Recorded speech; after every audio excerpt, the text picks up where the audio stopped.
This video is brought to you by AKSIAS.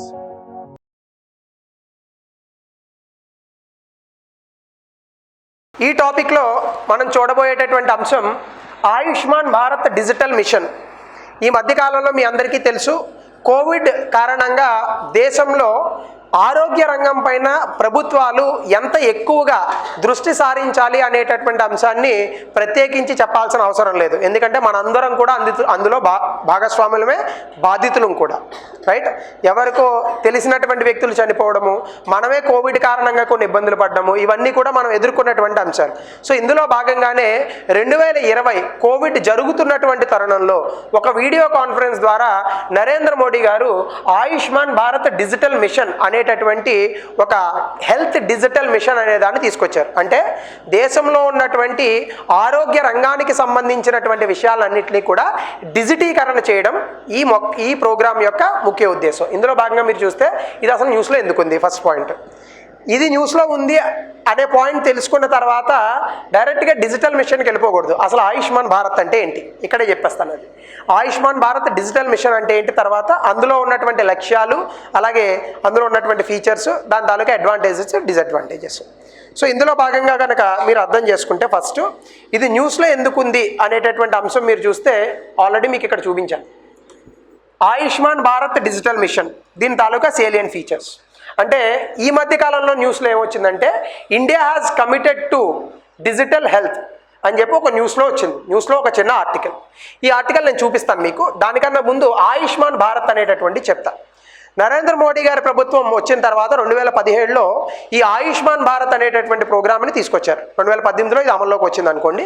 ఈ ఆయుష్మాన్ భారత్ ఏంటంటే, it is exactly similar to Telugu రాష్ట్రాల్లో ఆరోగ్యశ్రీ అని ఒక ప్రోగ్రామ్ ఉంది, అందరికీ తెలుసని అనుకుంటున్నాను. ఆరోగ్యశ్రీ అంటే ఏంటి, ప్రతి వ్యక్తికి కూడా ఏవైనా ఇబ్బందులు ఉంటే, ఆరోగ్యపరమైన ఇబ్బందులు, గవర్నమెంట్ ఎంపానల్డ్ హాస్పిటల్స్ కానీ, గవర్నమెంట్ హాస్పిటల్స్ కానీ, ప్రైవేట్ ఎంపానల్డ్ హాస్పిటల్స్ కానీ వెళ్ళి ఉచితంగా వైద్యం చేయించుకుంటే ఆ వైద్యానికి అయ్యేటటువంటి ఖర్చు గరిష్టంగా ఒక పరిమితికి ఉండి రాష్ట్ర ప్రభుత్వం భరిస్తుంది. ఇక్కడ కూడా ఆయుష్మాన్ భారత్ అంటే అదే. మీరు ప్రభుత్వ ఆసుపత్రులకు వెళ్ళొచ్చు, అలాగే ప్రభుత్వంతో ఎఫిలియేట్ అయినటువంటి వాటిల్లే ఎంపానల్డ్ హాస్పిటల్స్ అంటాం, ప్రైవేట్ ఆసుపత్రులకు వెళ్ళొచ్చు. అయితే ఒక కుటుంబానికి అంటే ఒక ఫ్యామిలీకి 5 లక్షల రూపాయల ఇన్సూరెన్స్ అనేటటువంటిది ఇస్తారు. అంటే మీరు ఇక్కడికి వెళ్ళి వైద్యం చేయించుకుంటే గరిష్టంగా ఎంత చేయించుకోవచ్చు, 5 లక్షలు. ఒక ఫ్యామిలీ అంటే 5 వ్యక్తులు ఉన్నట్టుగా నిర్ధారిస్తారు. అంటే ఒక కుటుంబం మీన్స్ అక్కడ ఎంత, 5 వ్యక్తుల సమూహం. సో అలా ఒక ఫ్యామిలీకి 5 లక్షల రూపాయలు కేంద్ర ప్రభుత్వం ఇన్సూరెన్స్గా అందజేస్తుంది. ఇన్సూరెన్స్ అంటే ఏంటి, మీరు వెళ్ళిన తర్వాత మీకు ఏవైనా ఆరోగ్య ఇబ్బందులు ఉంటే వైద్యం చేయించుకున్న తర్వాత ప్రభుత్వం అక్కడ రియంబర్స్ చేస్తుంది, అంతేగాని మీకు ఇవ్వదు డబ్బులు. సేమ్ ఆరోగ్యశ్రీ లాగానే. దీన్ని ఆయుష్మాన్ భారత్ అంటారు. అయితే ఈ పర్టికులర్ విషయంలో అసలు ఈ టాపిక్ ఎందుకు వచ్చింది అనేది కనుక మీరు చూస్తే, why it is in news. చూడండి, India committed to digital health system, ఇది న్యూస్ పేపర్లో వచ్చినటువంటి ఒక ఆర్టికల్. అంటే Ayushman Bharat digital mission, India has embarked on digital transformation of health care. దేశంలో ఉన్నటువంటి ఆరోగ్య రంగాన్ని డిజిటీకరణ చేసే విధంగా భారత ప్రభుత్వం అనేటటువంటిది కమిట్ అయి ఉంది. భారత ప్రభుత్వం దీనికి ప్రయత్నాలు చేస్తోంది, మేము నిలబడున్నాం దీనిపైన అని చెప్పి ఒక ప్రకటన జారీ చేశారు. ఇందులో భాగంగా అసలు ఆయుష్మాన్ భారత్ డిజిటల్ మిషన్ అంటే ఏంటి చూడండి. Ayushman Bharat digital machine launched by prime minister. ఎప్పుడు, 2020 ఆ ప్రాంతంలో మన కోవిడ్ పరిస్థితుల్లో ఉన్నప్పుడు, 2021 అని అనుకుంటా, కోవిడ్ పరిస్థితుల్లో ఉన్నప్పుడు ఈ వీడియో కాన్ఫరెన్స్ ద్వారా ఈయన చెప్పారు. ఇది ఒకటి.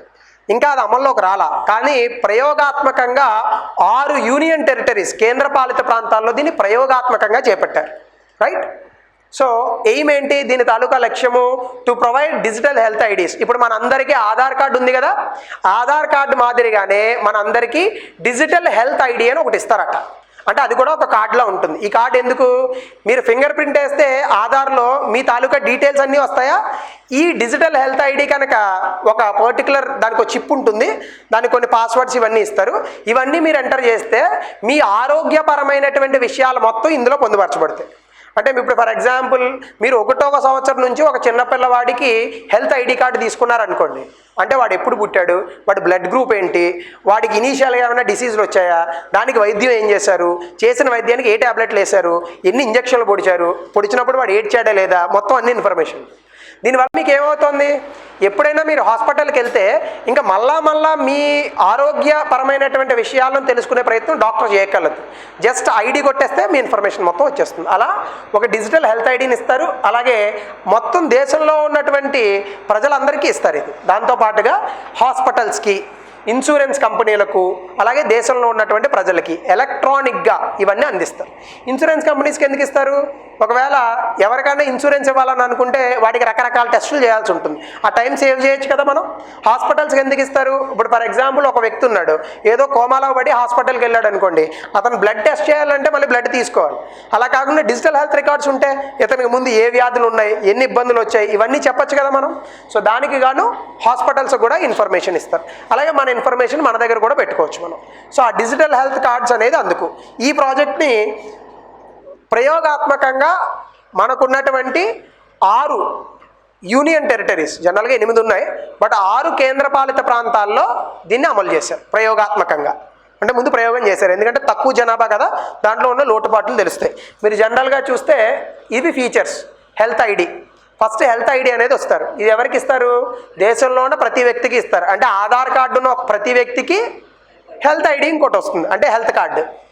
దాని తర్వాత this health card will contain details of every test, అంటే మీరు చేయించుకున్న ప్రతి ఆరోగ్య పరీక్షల తాలూకా డీటెయిల్స్ ఇందులో ఉంటాయి. అలాగే మీకు ఏవైనా ఇబ్బందులు ఉంటే, వ్యాధులు, అవన్నీ కూడా అందులో ఉంటాయి. ఇవన్నీ మీరు ఏం చేయొచ్చు, డాక్టర్కి ఎలక్ట్రానిక్గానే చూపించవచ్చు, అతని కంప్యూటర్లో వచ్చేస్తాయి. అలాగే మీరు మెడిసిన్స్ ఏం తీసుకున్నారు, ఇంతకుముందు టెస్ట్లు ఏం చేశారు, మొత్తం ఇన్ఫర్మేషన్ ఉంటుంది. అంటే ఎలా అయితే మన తాలూకా సమాచారాన్ని ఆధార్ కార్డులో పెట్టారో, మీ తాలూకా ఆరోగ్య సమాచారాన్ని హెల్త్ కార్డులో పెడతారు. అలాగే హెల్త్ కార్డ్ అనేది ఫ్రీ ఆఫ్ కాస్ట్, స్వచ్ఛందంగా తీసుకోవచ్చు. కావాలంటే తీసుకోండి, లేదంటే మానేయండి. ఆధార్ కార్డులో కంపల్సరీ కాదు. అలాగే it help in doing analysis of health data, మీ తాలూకా ఆరోగ్యపరమైనటువంటి సమాచారాన్ని విశ్లేషణ చేసి దానివల్ల మీకు ఎట్లా చేయాలి, మీ ఆరోగ్యాన్ని ఎట్లా బాగు చేయాలి అనేటటువంటి ఒక అంచనాకి రావచ్చు. అలాగే ఇంకోటి ఏం చేయొచ్చు, better planning, budgeting and implementation for health programs, ఆరోగ్యపరమైనటువంటి సంక్షేమ పథకాలు ఏవైతే ఉన్నాయో దాన్ని సమర్థవంతంగా అమలు చేసేదానికి ఈ రికార్డ్స్ పనికొస్తాయి. సో మీకు ఇక ఇలా కనిపిస్తుంది ఆ కార్డు. నరేంద్ర మోడీ గారు ఆయుష్మాన్ భారత్ డిజిటల్ మిషన్, ఇక ఇక్కడ మీ పేరు సురేష్, హెల్త్ ఐడి, దానికి ఒక number, date of birth, gender, mobile. ఈ పర్టికులర్ క్యూఆర్ కోడ్ని కనుక మీరు స్కాన్ చేస్తే మీ బ్లడ్ గ్రూప్ ఏముంది, మీకు ఏమైనా వ్యాధులు ఉన్నాయో అవన్నీ తెలుస్తాయి. అందరూ కూడా దీన్ని తీసుకోవాల్సిన అవసరం లేదు. ఫర్ ఎగ్జాంపుల్ హెచ్ఐవి డిసీజ్ ఉందనుకోండి ఎవరికన్నా, వాళ్ళు హెల్త్ కార్డు తీసుకుంటారా? తీసుకోరు. ఎందుకు? హెచ్ఐవి డిసీజ్ బయటికి తెలిస్తే సమాజంలో వాళ్ళని కొంచెం చిన్నచూపు చూస్తారనేటటువంటి ఒక అవకాశం ఉంది. అలా ఇంకా రకరకాల కారణాలు ఉండొచ్చు. ఒకటికి నరాల వీక్నెస్ ఉండొచ్చు, వాడు బయటికి చెప్పుకోవడానికి నామోషి ఫీల్ అవ్వచ్చు. సో కొన్ని ఉంటాయి ఇట్లాంటివి. కాబట్టి అందుకే దీన్ని ఏం చేశారు, వాలంటరీ చేశారు. రైట్? ప్రతిదీ కూడా ప్రజలకి ఇదే చేయాలని చెప్పి మనం నిర్దిష్టమైనటువంటి నియమ నిబంధనలు పెట్టకూడదు. కొన్నిసార్లు స్వేచ్ఛగా వదిలేయాలి వాడికి. ఒక్కొక్కటి చూడండి, ఒంట్లో ఎన్ని రోగాలు ఉన్నా చనిపోయే వరకు చూపించుకోడు వాడు ఒకటే అనుకుంటాడు, ఏంటి, నేను పుడతాను అలాగే చచ్చిపోతాను, ఏ వ్యాధి ఉంటే ఏంది, నచ్చింది తిన్నాం చచ్చిపోతాం. ఒక్కొక్కటి ఫిలాసఫీ ఒక్కొక్కటిది. సో దానికి అనుగుణంగానే మనం ఈ పథకాన్ని కూడా తీసుకొచ్చాం. రైట్? అలాగే దీనికి సంబంధించినటువంటి ఫీచర్స్లో రెండోది health care facilities and professionals registry. అంటే ఇందాక హెల్త్ కార్డు ఉంది కదా, హెల్త్ కార్డుతో పాటుగా మరొకటి ఏముంటుందంటే హెల్త్ కేర్ రిజిస్ట్రీ అనేది ఒకటి ఉంటుంది. ఈ హెల్త్ కేర్ రిజిస్ట్రీ అనేది ఏంటో ఒకసారి చూద్దాం. Easy electronic access to medical professionals and health infrastructure. అంటే డాక్టర్లు ఇంకా ఇతరత్ర వైద్యులు ఎవరైతే ఉంటారో మీ తాలూకా సమాచారాన్ని ఈజీగా పొందడానికి గాను ఈ health care facilities and professional registry అనేది ఉంటుంది. అంటే first health care professionals registry అంటే ఎవరెవరైతే డాక్టర్లు ఉన్నారో వాళ్ళందరినీ మనం ఇందులో యాడ్ చేస్తాం. వీళ్ళకి మాత్రమే మన తాలూకా హెల్త్ రికార్డ్స్ని యాక్సెస్ చేసే పవర్ ఇస్తాం. ఎవడు పడితే వాడు యాక్సెస్ చేస్తే ఎట్లా? ఇప్పుడు మీ హెల్త్ డేటా నేను, నా హెల్త్ డేటా మీరు తీసుకుంటే రేపు పొద్దున మళ్ళీ అవన్నీ యూట్యూబ్లోకి వచ్చి వీడియోలుగా వస్తాయి. రైట్? ఇటువంటివి జరగకూడదు కదా. కాబట్టి అది రెస్ట్రిక్ట్ చేయాలి. ఆధార్ ఇన్ఫర్మేషన్ కూడా చూడండి, ఎవరికి పడితే వాడికి ఎవరు.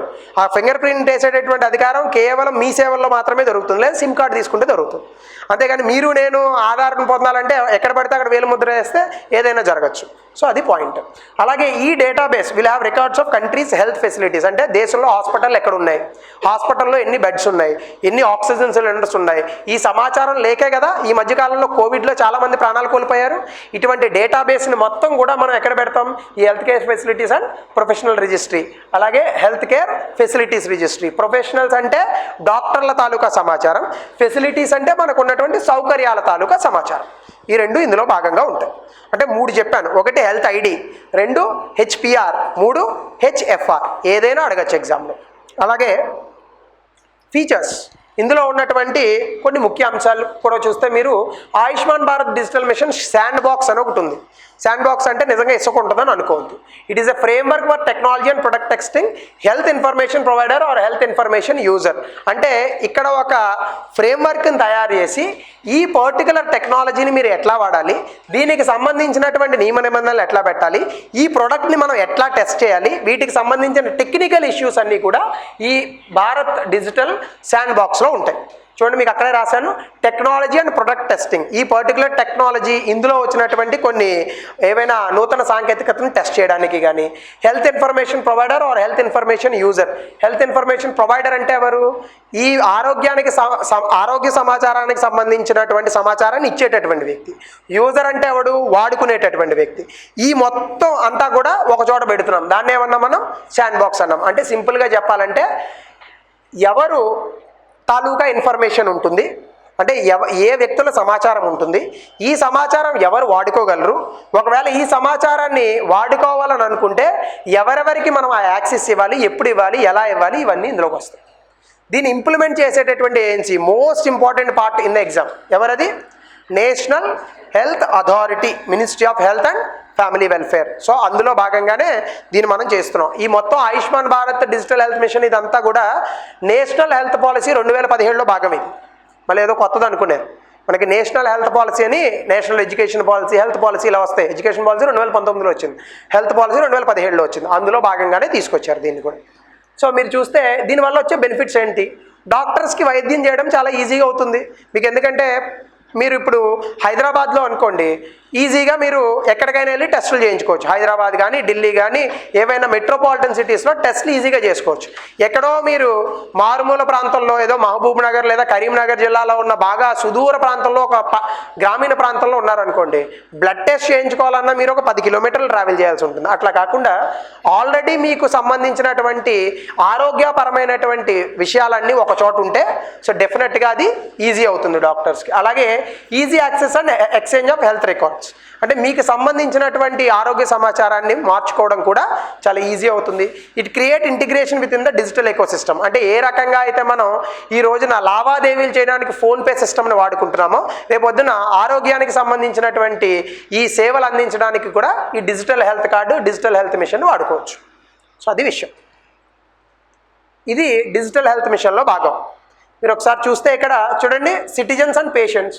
ఇందులో providers, policy makers, private entities, health care professionals, NGOs, administrators అందరూ ఉంటారు. వీళ్ళందరి ద్వారా ఇక్కడ ఏమవుతుంది, ఎవరెవరు ఇన్వాల్వ్ అవుతారు అందులో, రాష్ట్ర ప్రభుత్వాలు, కేంద్ర ప్రభుత్వము, ఈ ప్రోగ్రామ్ తాలూకా మేనేజర్స్, దీన్ని నియంత్రించే వాళ్ళు, దీని తాలూకా అసోసియేషన్స్, దీని డెవలప్మెంట్ ఎన్జిఓస్, అంటే అభివృద్ధిలో భాగంగా కొన్ని ప్రభుత్వేతర సంస్థలు ఉంటాయి, వీళ్ళు, అలాగే అదర్ ప్రాక్టీషనర్స్, డాక్టర్లు, హెల్త్ కేర్ కంపెనీలు, insurers, labs, pharmaceutical technicians, hospitals, clinics అందరూ అంతా ఏమవుతుంది, డిజిటల్ మీడియంలోకి వచ్చేస్తుంది. సో ఒక హాస్పిటల్ నుంచి ఒక టెస్ట్ చేయించుకోవాలని అనుకుంటే మీరు ఎత్తుకోవాల్సిన అవసరం లేదు, అంతా డిజిటల్ మీడియంలో ఉంటుంది. పలానా చోటకి వెళ్ళని మీ యాపే చెప్తుంది. సో ఇలా మనం మొత్తం డిజిటీకరణ చేసేటటువంటి ప్రయత్నమే ఈ నేషనల్ హెల్త్ మిషన్ అనేటటువంటిది. ఇందులో Ayushman Bharat health machine, digital machine. Lack of data protection bill could leads to, అంటే దీనిపైన ఉన్నటువంటి విమర్శలు ఏంటి ఫస్ట్ అది అర్థం చేసుకోవాలి. ఏమున్నాయి విమర్శలు, ఇప్పటికే ఆధార్ కార్డ్ అనేటటువంటి తెచ్చి మన తాలూకా ఇన్ఫర్మేషన్ మొత్తం ఇంటర్నెట్లో పెట్టాం. ఎవడు తీస్తున్నాడో, ఎవడు మన ఆధార్ కార్డుని జిరాక్స్ తీసుకుంటున్నాడో ఎవరికి తెలియదు. మీకు తెలుసో తెలీదో మీ పేరు డీటెయిల్స్ ఏమీ అవసరం లేదు, మీ ఇంటి పేరు మీ పేరు చెప్పండి, మీ ఆధార్ కార్డ్ జిరాక్స్ నేను తీసుకొస్తాను. It is available out side. అంటే డిస్క్లైమర్ వల్ల ఇది బయట జరుగుతున్నటువంటి వాస్తవాలు తెలియజేయడానికి మాత్రమే, రైట్, నిజంగా తెస్తానని కాదు. But it is visible. నేను మొన్న ఆశ్చర్యపోయాను, అట్లా దొరికితే జస్ట్ పేరు తెలుసుకొని కొన్ని ఇంటర్నెట్ ప్లేసెస్లో మన ఆధార్ కార్డ్ జిరాక్స్లు వచ్చేస్తున్నాయి. సో ఇప్పుడు ఆల్మోస్ట్ మన ఇన్ఫర్మేషన్ అంతా కూడా రైట్ టు ప్రైవసీ అంటున్నాం, కానీ మొత్తం అంతా ఓపెన్ అయ్యి ప్రైవసీ ఏం లేదు. సో ఇటువంటి తరుణంలో మన తాలూకా ఆరోగ్యపరమైన సమాచారాన్ని కూడా ఇస్తే ఇది ఇంకా ఇబ్బందులు కలిగించేటటువంటి అవకాశం ఉంది. ఎందుకంటే ఇంటర్నెట్లో టెక్నాలజీని అసలు నమ్మలేం కదా, రైట్? అలాగే exclusion of citizens and denied health care due to faults in the system. ఈ మొత్తం వ్యవస్థలో ఉన్నటువంటి కొన్ని ఇబ్బందుల కారణంగా వెనకబడినటువంటి వర్గాలు, పేదవాళ్ళు, వీళ్ళు అసలు డిజిటల్ మిషన్లో భాగం అవ్వకుండానే పోవచ్చు ఈ ఆయుష్మాన్ భారత్ డిజిటల్ మిషన్లో. సో అది కూడా ఒక ఇబ్బంది. కాబట్టి వీటిలన్నింటినీ కూడా మనం జాగ్రత్తగా చూసుకోవాల్సినటువంటి అవసరం. సో ఇది కన్సర్న్స్.